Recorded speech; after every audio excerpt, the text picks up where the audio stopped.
সর্বমঙ্গল মঙ্গলে, সবাই মিলে হাত জোর করে বলুন। এই মন্ত্রের এমনই মাধুরী, এইদিকে মায়েরা, এই মন্ত্রের এমনই মহিমা, এমন একটা অর্থ জড়িয়ে আছে না, আমরা যারা জানি তারা মিলিয়ে নিন বক্তা ঠিক বলছে কিনা, যারা জানি না তারা মন দিয়ে শুনুন। এই ভারত ভূমি, এই দেশটাকে ভক্তিরাজ্যে দাঁড়িয়ে সাধু সন্ত বৈষ্ণব নিষ্ঠাবান ব্রাহ্মণ, গৃহে থাকুক বনে থাকুন ভক্তকুল, তারা বলছেন, আখ্যা দিয়েছেন দেবভূমি ভারত ভূমি। কি ভূমি? দেবভূমি ভারত ভূমি।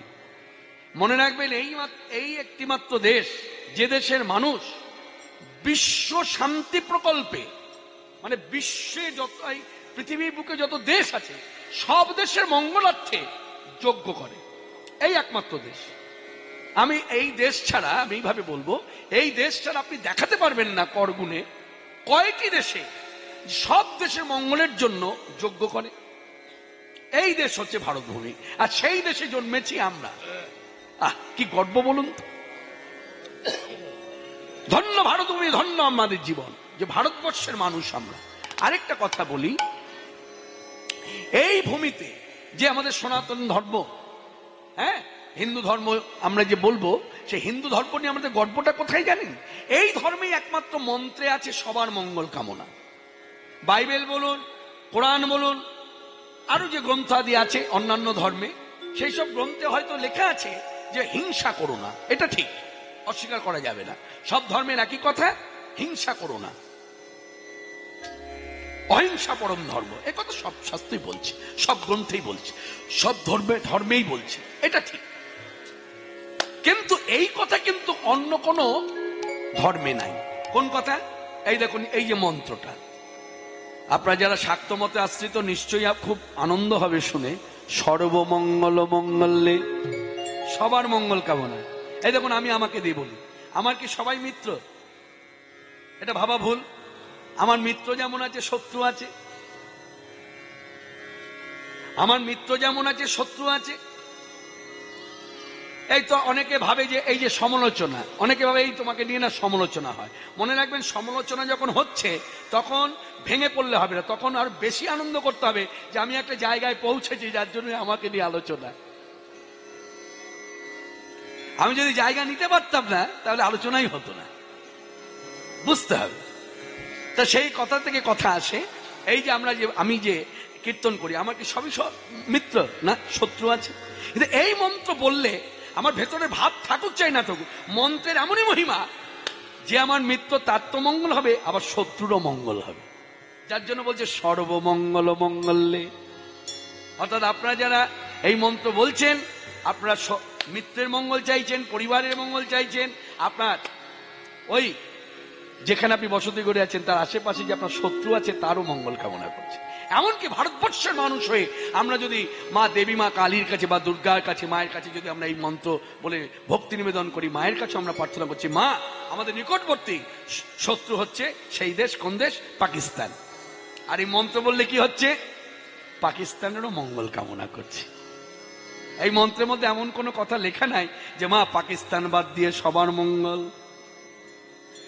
এই মন্ত্র বললে এমনই মহিমা, পাকিস্তানও জড়িয়ে যাচ্ছে। সর্বমঙ্গল মঙ্গলে শিবে সর্বার্থ স্বাধিকে শরণ্যে ত্রম্বকে গৌরী নারায়ণী নমস্তুতে। সৃষ্টি স্থিতি বিনাশানাং সকতি ভূতে সনাতনী গুণাশ্রয় গুণময় নারায়ণী নমস্তুতে। শরণাগত দীনার্দ পরিত্রাণ পরায়ণে সর্বেশার্থী হরে দেবী নারায়ণী নমস্তুতে। হবে না, হবে না, দুই ছেলে এই এক ছেলেও তারা হবে না। আচ্ছা বেশ, ছেলেদের কথা বাদ দাও, বাড়ির ছেলেদের হবে না। আচ্ছা তোমার তো কি মেয়ে আছে? মেয়ে এই শোনো, কিছু মনে নিও না, আমার দুই ছেলে যদিও বা হাটে গেলে বেচা কেনা করতে না পারুক, অন্তত ওদের জন্য হাত নষ্ট হবে না। কিন্তু ওই যে মেয়ের কথা বলছো না, মেয়ে, আমার মেয়ে বড় মুখরা মেয়ে, তারপর ওর চলন বলন, এমন ভঙ্গিমা, এমন ভাবে কথা, হয়তো কিছু একটা বলতে চাইছে সেটা হয়তো ভালো কথা, কিন্তু ভাব ভঙ্গিমাটা এমন, উপস্থাপনাটা এমন করে কথাটা ও দোষ ধরবে, হবেই, ঝগড়া বেঁধে যাবে। অন্যভাবে নেবেন না মায়েরা।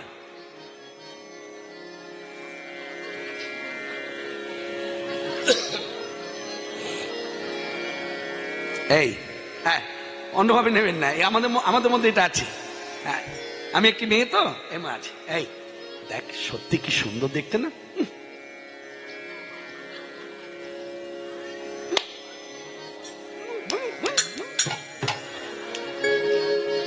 তাই ওই মেয়ের নাম ধরো না। ও হাটে গেলে ঝগড়া বেঁধে যাবে, ওর জন্য হাট নষ্ট হয়ে যাবে। তাহলে 2 ছেলে হলো না, মেয়ে হলো না, মানে কুটিলার দ্বারা হবে না, আমার দ্বারা তো হবেই না। বয়স হয়েছে, কে যাবে বল? বড়াইমা খানিকক্ষণ চুপ করে থেকে বললেন, শোনো, তোমাদের কারোর দ্বারা হবে না, একজনের দ্বারা হবে। বলে কে? আমি চিন্তা করে দেখলাম একমাত্র তোমার ঘরের বৌমা সম্পর্কে যিনি হলেন আমার নাতনি, যার নাম রাধা। তাই তোমার কাছে আমি ভিক্ষা চাইছি এই মুহূর্তে, এই মধ্যাহ্ন সময়ে নাতনির সঙ্গে করি যাব মথুরায়। সবই কিছু বিকাইব যাইয়া তথায় দেহ তো আমায়। এইদিকে শুনলেন আখরটা? এইদিকে আখরটা শুনলেন? এই কিছু কিছু আখর আছে যে আখরগুলো শুনলে পরে আলাদা করে ব্যাখ্যা করার প্রয়োজন হয় না। আখর শুনলেই, আখরের দিকে মন থাকলেই আপনি ভাবার্থটা বুঝে নিতে পারবেন। কত সুন্দর কথা দেখুন তো।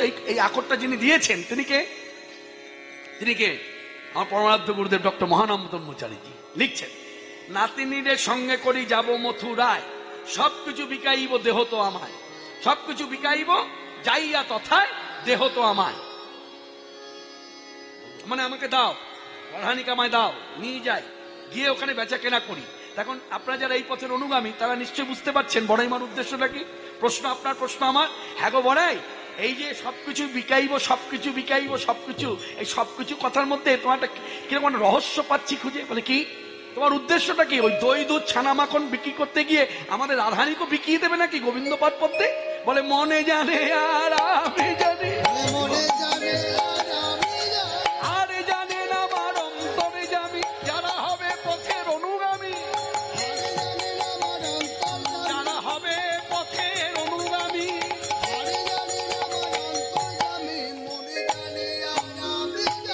সবই কিছু বিকাইব বিকাইব বিকাইব যাইয়া তথায় দেহ তো আমায়। এবার নিয়ে যাই। তখন জটিলা শুনে বলছে, বড়াই আচ্ছা বলো তো দেখি আমার কোথায় বাধা? হ্যাঁ, তুমি হলে সম্পর্ক দিদা, হ্যাঁ আমার ঘরে বৌমা হচ্ছে সম্পর্কে নাতনি, তোমার যখন ইচ্ছে তখনই নিয়ে যেতে পারো। না মা, ও কথা বললে হয়? হ্যাঁ, ততদিন ছিল যতদিন ও বাপের বাড়ি ছিল, ততদিন আদেশের প্রয়োজন হয়নি। ওর বাবাকেও বলিনি, ওর মাকেও জিজ্ঞাসা করি। আমার মন যখনই চেয়েছে তখনই ঘর থেকে নাতনিকে নিয়ে গেছে। কিন্তু এই বিয়ে হয়ে এলো, শ্বশুর ঘর, স্বামীর ঘর, এখন তোমরা হলে ওর গুরুজন, তোমাদের আদেশ ছাড়া হয়, অনুমতি ছাড়া হয়, তাই অনুমতি ভিক্ষা করছি। ঠিক আছে নিয়ে যাও, তবে শোনো একটা কিন্তু আছে। বলে কিন্তু কি? যাবার অনুমতি দিলাম, কিন্তু ওই ছোড়ার সঙ্গে যেন দেখা না হয়। হ্যাঁ হ্যাঁ, ওই ছোড়ার জন্যই তো আমার সব সংসারে এত অশান্তি। ছোড়া কে? কে? এই কথাগুলো যখন রসের কথা, তো যারা ভক্ত তারা খুব আনন্দ পায় শুনে। দেখবেন সবাই হাসে, আনন্দ করে, হ্যাঁ একটা হিল্লোল বয়ে যায়। কিন্তু এক শ্রেণীর মানুষ আছে আবার বলে, এই তো তাহলে কৃষ্ণ পরপুরুষ। কৃষ্ণ যাদেরকে নিয়ে খেলা খেলেছে, যাদেরকে বারবার ডেকে এনেছে কাছে, মনে রাখবেন তারা সবাই কৃষ্ণের নিজজন। নিজের জনকে নিজে যদি জড়িয়ে ধরে সেখানে কোনো দোষ থাকতে পারে? নিজের জনকে নিজে যদি ডেকে নেয়, সেটা দিন হোক আর রাত্রি হোক, কোনো দোষ হয়? যার জন্য এই লীলা কোনো দোষের নয়, মনে রাখবেন। কৃষ্ণ যে লীলা করেছেন শত গোপী নিয়ে, হ্যাঁ একটা কথার কথা বলছি, যে এত গোপী নিয়ে খেলা খেলেছে। অনেকে, আমার গুরুদেব একটা সুন্দর কথা বলেছেন, শোনো, এই যে বহু মানুষের বহু রকম ধারণা, অনেকে সাধারণ মানের জ্ঞান দিয়ে চিন্তা করে বলে, এই যে কৃষ্ণ এত গোপী নিয়ে খেলা খেলেছে, কি করে সম্ভব নিষ্কাম ভাবে থাকা, কোনো কামনা জাগেনি, বাসনা জাগেনি, অথচ চারিদিকে মেয়ে, ব্যাপারটা কিরকম?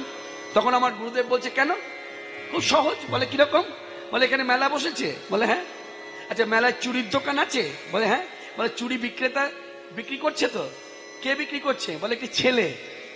এইদিকে আর যারা কিনতে গেছে তারা কারা? ছেলে, নিশ্চয় ছেলে নয়। বিক্রি করছে বিক্রেতা ছেলে, ক্রেতা যে কিনতে গেল সে মেয়ে। একটা মেয়ে নয়, অনেকগুলো মেয়ে। আর যাচ্ছে আর চুড়ি পছন্দ করছে আর বলছে পরিয়ে দিন। আর যখন পড়াচ্ছে তখন হাতটা ধরতে হচ্ছে, হাত ধরে পড়াচ্ছে। এবার ওই বিক্রেতাকে ডেকে জিজ্ঞাসা করুন তো, আপনি এতগুলো মেয়ের হাত ধরলেন আর চুড়ি পড়ালেন, আপনার ভেতরে বৃত্তিটা কিরকম হলো? দেখবেন ভদ্রলোক আড়ালে গিয়ে আপনাকে বলবে, শুনুন, আমি যখন হাতে চুড়ি পরাচ্ছিলাম আমার একটাই চিন্তা ছিল, মেয়েটিকে চুড়ি পরাবো, ঠিক মতো সাইজ দেখবো, চুড়ি পরালে ও আমায় পয়সা দেবে, সেই পয়সা আমি ঘরে নেব, আমার সংসার চালাবো। কি বুঝলেন? কিন্তু ওই চিন্তাধারা নিয়েই কত মেয়েকে ধরেছে। ঠিক তদ্রুপ কৃষ্ণ এত গোপী নিয়ে খেলা খেলেছে, খেলার বৃত্তি নিয়ে খেলা খেলেছে, তাদের ভোগ করার জন্য ডাকেনি, খেলা খেলার জন্য ডেকেছে। খেলা শেষ, যার যার ঘরে সে কুটিরে পৌঁছে গেছে। আর কৃষ্ণ আরেক দিক দিয়ে চিন্তা করলে আরেকটু ভক্তির কথা, কৃষ্ণ তো ব্রহ্মচারী, বীর্যবান পুরুষ, একদিনের তো বীর্যস্খলন হয়নি। সেই অনাদির আদি গোবিন্দ, যার ডাকে সাড়া দিতে আজ রাই কিশোরী এবং বড়াইমা সবাই বিচলিত, কি করে যাবে, কোন উপায়? এই বড়াইমা শুনে বলেন, ঠিক আছে, চিন্তা করো না, আমি ঠিক পথ দেখিয়ে নিয়ে যাবো, যে পথে আমি যাবো সে পথ থাকে না। এই বলে এই রাধানির কাছে গেল। রাধানির কাছে গিয়ে নাতনিকে হাত দিয়ে বলে, ও নাতনি, কে? বড়াই? হ্যাঁ, তুই এলি মা? হ্যাঁ, এই শোন, পশরা মাথায় তো, এবার চল আমার সঙ্গে, অনেক বেলা হলো। বলে, দেখি দেখি কি সাজিয়েছিস। আপনারা সকলেই জানেন গোবিন্দ দাসের সেই চিরাচরিত ধারা, সেই পদাবলী, যে পদাবলীর মধ্যে তিনি লিখে দিয়েছেন গোবিন্দ সেবায় যাবেন, আগে ভাগেই সেবার সামগ্রী সাজানো হয়ে গেছে। অর্থাৎ সেবা করব না, করবই অবশ্যই যোগ করেছেন, যার জন্য সব বাধা দূরে সরে গেল। সেবা করব বলে বসে থাকলে তাহলে বাধা দূর হতো না, করবই। এই হর্ষই যোগ করার দরুন কি হলো, বাধা এসেছিল, বাধা আবার কেটেও গেল। যার জন্য এই যে সোনার থালায়, এইদিকে সোনার থালায় এই সব দই মাখন, এই মিঠাই, এই সব মন্না মিঠাই সারি সারি সাজানো। যার জন্য পদাবলীতে লিখেছে, সুবর্ণের সোনার থালায় ভাণ্ড ভরি দই দুধ, দই দুধ, দই দুধ, দই দুধ, দুধের থেকেই দইয়ের সৃষ্টি, তাই তো? কি ভুল বললাম? দুধ থেকে তো আরো কত কিছু হয়, তাই না? দই দুধ। তাহলে দেখুন, দুধ থেকে দই, কিন্তু আগে লিখলো দই, তারপর লিখলো দুধ। এটা ভাবরাজ্যের কথা, এই নিয়ে আবার কেউ আবার তর্ক জুড়বেন না, তাহলে মীমাংসা হবে না। এটা ভাব নিয়ে ভাবুন। অনেক ব্যক্তি আছে দেখবেন দুধ নিয়ে যাত্রা করছে, যদি জিজ্ঞাসা করেন কোথায় যাচ্ছ, কি নিয়ে যাচ্ছ, বলে দই নিয়ে যাচ্ছি। দুধ কিন্তু সঙ্গে, বলে কেন? দুধ বললে অমঙ্গল, দই বললে মঙ্গল। তাই কৃষ্ণ সেবার জন্য যাচ্ছে, বৈষ্ণব পদকর্তারও কেমন মঙ্গল চিন্তা, দুধ লিখলে যদি অমঙ্গল হয়, যদি সেবা কার্যে বাধা পড়ে, তাই লিখলো দই দুধ ছানা পুরি। উলোধ্বনি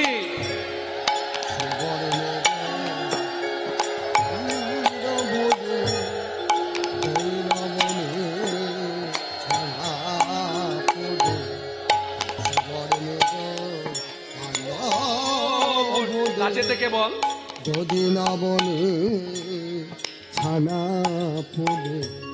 সারি সারি পশরা সাজায় সাজায় সাজায় ধনে, সারি সারি গাও পশরা সাজায় সাজায় সাজায়, ওগো সারি সারি সারি সারি পশরা সাজিয়েছে। আবার কি করেছে? বলে, তাহাতে ওরা নিডালি বিচিত্র নেতের ফালি, তাহাতে ওরালি ডালি ওরালি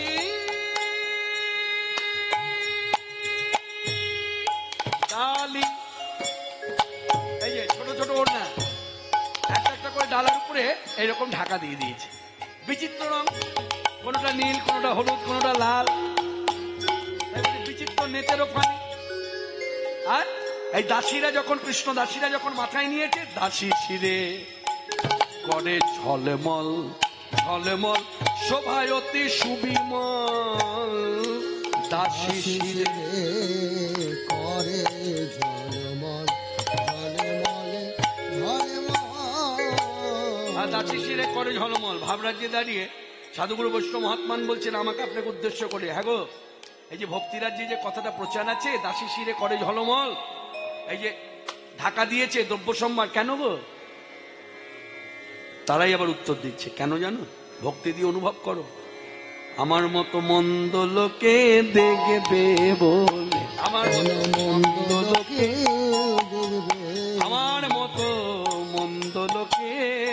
এই যে এইদিকে এইদিকে এই আখরটার মধ্যে আরেকটু যদি গভীর অনুভূতি থাকে, আরো অনুভূতির যদি গভীরতা বাড়ে, তাহলে জানবেন এখানে মন্দলোক বলতে ভাবরাজ্যে ভক্তিরাজ্যে দাঁড়িয়ে অনেকে বলে মন্দলোক মানে যারা দীক্ষিত নয়। এইদিকে দীক্ষিত নয়, তারা হলো মন্দলোক। বেশ, এবার দেখুন তো আমার কথাটা কতটা সত্য, ভক্তিরাজ্যে কতটা ঠিক কতটা ব্যাঠিক, বিচার করুন তো এখানে বসে। দাঁড়াও, কিছু বাজিও না, বুঝতে দাও। আচ্ছা, যেখানে দেখবেন ভোগ লাগে, মানে বিশেষ করে 64 মহন্তের ভোগ, আচ্ছা উত্তর দেবেন কিন্তু এখানে বসে, হ্যাঁ বা না বলবেন। হ্যাঁ বা না কিন্তু বলতে হবে, চুপ করে থাকবেন না। 64 মহন্তের যখন ভোগ লাগে, চারিদিকে কাপড় টাঙানো থাকে, ভেতরে কজনা থাকে?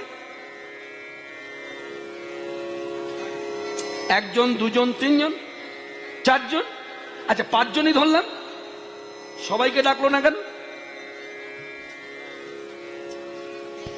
মনে রাখবেন, মাথায় রাখবেন, ওখানে কিন্তু দীক্ষিত ব্যক্তি ঢোকার অধিকার নেই, জানেন এটা? দীক্ষা নিলেই যে আমি 64 মহন্তের ভোগ যেখানে লেগেছে তার ভেতরে ঢুকে পড়বো, তার অধিকার নেই। অনেকে ঢুকবে, শুধু দীক্ষা নয়, যার যে গায়ত্রী পেয়েছে সে ঢুকবে, যার গায়ত্রী পাওয়া হয়নি তার ঢোকার অধিকার নেই। তাহলে এখানে আপনি কি বলবেন? মন্দ লোক? হরে কৃষ্ণ। সেই ভক্তির চক্ষু যার জন্মায়নি, মনে রাখবে, দীক্ষা নেবার পরও যে আমি আমাকে দিয়ে বলতে পারি, এই যে আমি কীর্তন করি, মা কালী দিব্যি বলছি, আমার কীর্তন করে যদি সংসার না চলতো কীর্তনই করতাম না, একদম খাঁটি কথা। আমি কালকে একটি ছেলেকে বলছিলাম, বলে দিই তোকে, বলেছি না, আমার বৃত্তি ছিল প্রথম থেকে, যখন কীর্তন শিখি তখন থেকে বৃত্তি ছিল কীর্তন করব, টাকা নেব, সংসার চালাবো। দোষ কোথায়? কে দোষ ধরবে? আমি প্রথম যখন কীর্তনে এলাম, শুনবেন এখনো আছে 1900 কি বলবো, হ্যাঁ ওটা বোধ হয় 72, বোধ হয় 72 কি 73, 72-73 সাল, এখনো বাজার আছে, ধুয়ে মুছে যায়নি গঙ্গা জলে, গঙ্গা গর্ভে তলিয়েও যায়নি। মুচি বাজার বলে একটি বাজার আছে উল্টোডাঙ্গা। মুচি বাজার আবার এটা বোধহয় নতুন বাজার, পুরনো বাজারটা না, দুটো বাজার আছে, একটা পুরনো বাজার মুচি বাজার, একটা নতুন বাজার। নতুন বাজারে কালী পূজা হয়, কালী পূজার দিন থেকে শুরু হয় কীর্তন। সেইখানে আমার প্রথম জীবনে কীর্তন করা। সেই কীর্তনে আমি প্রথম কত টাকা পেয়েছিলাম জানেন? 1972-73 সালে 300 টাকা। কত মূল্য ভাবুন, 72-73 সালে 300 টাকা কত মূল্য? হ্যাঁ, বুঝতে পারছেন? তখন থেকে কীর্তন করছি। তারপর চলে গেলাম এন্টালি, পামারহাট, পামার বাজার, এন্টালি অদ্বৈত হরিসভা, সেখানে কীর্তন করলাম, সেখানে 175 টাকা।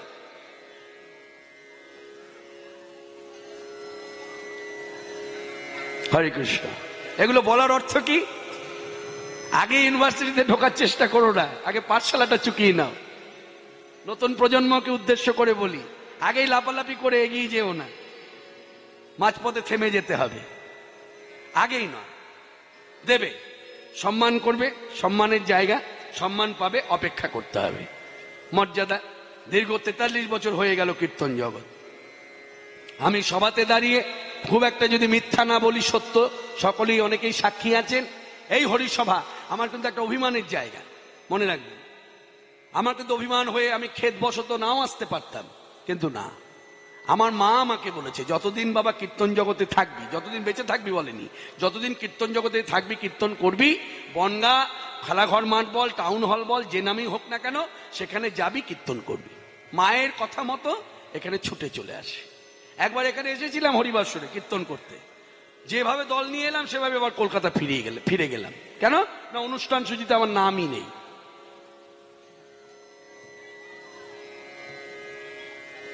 তারপরের বছর যেই ডাকলো সঙ্গে সঙ্গে চলে এলাম। মনে রাখবেন, এই যে ভালোবাসার মর্যাদা দেওয়া, আপনি যদি মর্যাদা দেন, আপনি আজ না মর্যাদা পান, কাল মর্যাদা পাবেনি, অপেক্ষা করতে হবে। ওই মর্যাদা খামচি করলে মর্যাদা পাওয়া যায় না। ওই যে আমি আগেই বলেছি, আমাকে বনগাঁবাসী যত না মর্যাদা, যত না সম্মান করে, অধিকতর আমাকে স্নেহ করে, ভালোবাসে। কেউ ছেলের মতো ভালোবাসে, কেউ ভাইয়ের মতো ভালোবাসে, কেউ বাবার মতো আবার স্নেহ করে, বাবার প্রতিও তাদের স্নেহ ভালোবাসা থাকে, কেউ বাবার মতো করেও দেখে। এখন আবার কেউ কেউ দাদু বলা শুরু করেছে, কেউ কেউ দাদুও বলছে। বলুক, ভালোই, খারাপ লাগে না, ভালো লাগে। কারণ আমার মেয়ের বয়স তো এখন প্রায় 22 বছর হয়ে গেল, আর তো কয়েকটা বছর, তার মধ্যে দাদু তো হতে হবে। দাদু হওয়ার একটা সুখই আলাদা। যাই হোক, হরে কৃষ্ণ। আজকে মাঝে মধ্যেই পকেটে হাত চলে যাচ্ছে, কারণ এইরকম পাঞ্জাবি পরে গান আমি কোনোদিন করিনি, এই প্রথম। ভক্তের দেওয়া কি করব, ভক্ত কষ্ট পাবে, বলছে এই পাঞ্জাবিটা একটু পড়ুন না, পরে গান। হ্যাঁ ঠিক আছে, ভালো দিন। কেমন লাগছে মায়েরা? রংটা খুব ভালো হয়েছে না? ধুতিটাও খুব ভালো হয়েছে। আচ্ছা, আমার ওড়নাটা কেমন হয়েছে? আচ্ছা, আমি দেখতে কেমন হয়েছি? মোটামুটি ভালোই আছি না? ঠিক আছে, ভালো আছি। আপনারাও সবাই ভালো থাকুন, সকলে সুস্থ থাকুন। আমি আমার ইষ্টবস্তুর কাছে একটাই প্রার্থনা করব, কার কেমন আর্থিক অবস্থা, তলানিতে গেল না আরো উঁচু সীমায় পাহাড়ে পৌঁছলো, সেদিকটা আমার লক্ষ্য নয়। আমার লক্ষ্য একটাই, সবাই সুস্থ থাকুন। যে কটা দিন পৃথিবীর বুকে লেখা আছে, বিধির লেখা, কোটা পরিপূর্ণ না করলে তো যাওয়া যাবে না। যার যে সময়সীমা আছে, যে কটা দিন বাঁচবো সুস্থভাবে, প্রভু সুস্থ রেখো। হয়তো প্রতিদিন সুস্থ থাকবো না, কিন্তু মাসের বেশি কটা দিনই আশা করি সুস্থ রাখো। ব্যাস, সুস্থ থাকলেই জানবেন বর্তমান যুগে এই 2022 সালে দাঁড়িয়ে সুস্থ থাকা মানেই আপনি কোটি টাকার মালিক। আমার বিচারে কোটি টাকার মালিক। অতএব এই সব কথার বিশ্রাম রেখে চলুন যাই লীলার সাধন। হরে কৃষ্ণ কৃষ্ণ কৃষ্ণ হরে হরে, হরে রাম রাম রাম হরে হরে। কিরে চল, এই পশরা মাথায় নিল, নিয়ে এবার যাত্রা করলো। ললিতা বিশাখার সাথে চলিয়া যাইতে পথে, কত সাধে বাড়াইল পা, ও বই উথলিল ভাবসার এলা বলো কেশ ভার,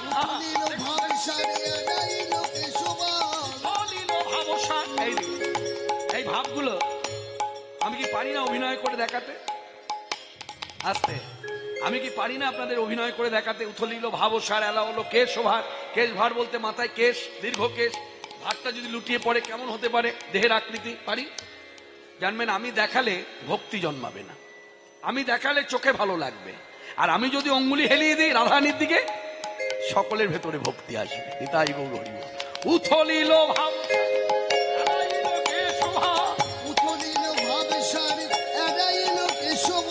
চলিতে না পারে আর গা, ধনী চলিতে না পারে আর গা, রাই ঢোলে ঢোলে পড়ে গো,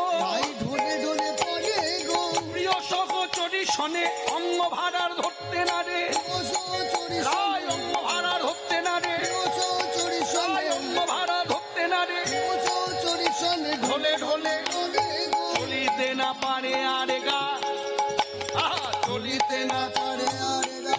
গা মানে গ্রাম, মানে একটা গ্রাম ছেড়ে যে আরেকটা গ্রাম অতিক্রম করবে, যাওয়ার ক্ষমতা নাই, সামর্থ্য নাই। হ্যাঁ, 8টি ভাবের উদয় হলো, একেবারে চলিতে না পারে। এই 8টি ভাব রাধারানীর কখনো কখনো আসতো। আর চৈতন্য লীলায় কলিযুগ পাবনবতা সাক্ষাৎ ভগবান শ্রীকৃষ্ণ চৈতন্য দেবের দেহে এই 8টি ভাব সর্বদাই প্রতিক্ষণ প্রতি মুহূর্ত উদীয়মান। যার জন্য বলছে রাধা ভাবে গড়া তনু আমার শ্রীকৃষ্ণ চৈতন্য গোসাই। বৃন্দাবন দাস ঠাকুর তো পয়ার ছন্দে কলম দিয়েই দিয়েছেন যে গৌর সুন্দরকে আমি কি বলবো, পুরুষ বলবো না নারী বলবো। তখনও দেখে মনে হয় যেন পুরুষ, যখন সিংহ গর্জন, সিংহনাথ গর্জন, সিংহ রাশি, সিংহ লগ্ন, সিংহের মতো গর্জন, তখন মনে হচ্ছে পুরুষ। আবার যখন কৃষ্ণ প্রেমে মাতোয়ারা গদগদ তনু, তখন দেখে মনে হচ্ছে রাধা ঠাকুর। বামাভাব। তা সেই রাধারানী এই 8টি ভাবের উদয় এই গোল ঢোলে পড়ে যাচ্ছে, চলিতে না পারে আরেগা। উড়ানি পড়েছে ভুয়ে, ঘাম চুমাইছে মুয়ে, প্রখর বীরতা যাত্রা করেছেন, অভিসার করেছেন।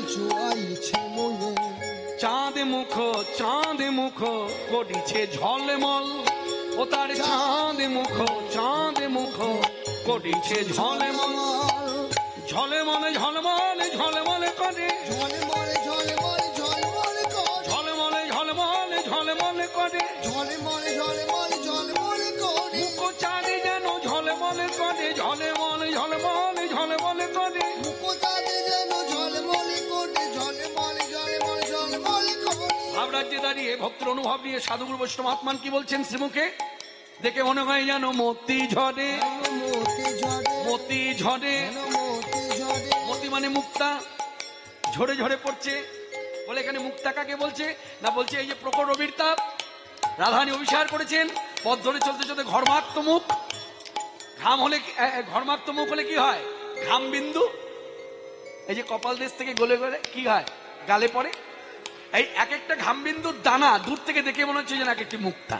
তাই বলছে যেন মতি ঝরে, মতি ঝরে শ্বেত বিন্দু, মতি ঝরে শ্বেত বিন্দু। আমার রাই চাঁদের বদন হতে যাই রে শোভার বালাই যায়, রাই চাঁদের বদন হতে যাই রে শোভার বালাই যায়, রাই চাঁদের বদন হতে শ্বেত বিন্দু যেন মতি ঝরে। তাই নয়, তাই নয়, আরো বললেন বৈষ্ণব পদকর্তা কি বলছে? বলে দেখো দেখো রাধারানী যে আসছে পথ ধরে, শোভা কেমন হয়েছে জানো? হীরার প্রবাল মাল, মালা প্রবাল মালা, মাল মানে মালা, প্রবাল মাল। হেম কাঠি শোভে ভাল, ভাল মানে ভালো শোভা। হীরার প্রবাল মাল, হেম কাঠি, হেম কাঠি। এখানে একটু ভেঙে বললে না বললে কোথায় জনটা মনে কিন্তু কিন্তু থেকে যায়। আমারও একটা ধারণা ছিল যে কথার অর্থ বোধহয় এরকম, হিয়ায় প্রবল, হিয়া মানে বুক, এই জায়গাটা বুক, প্রবালের মালা, হেম কাঠি, হেম কাঠি মানে সোনার কাঠি। তার মানে কি দাঁড়ালো? তাহলে একটা করে প্রবাল মানে পলা, লাল পলা,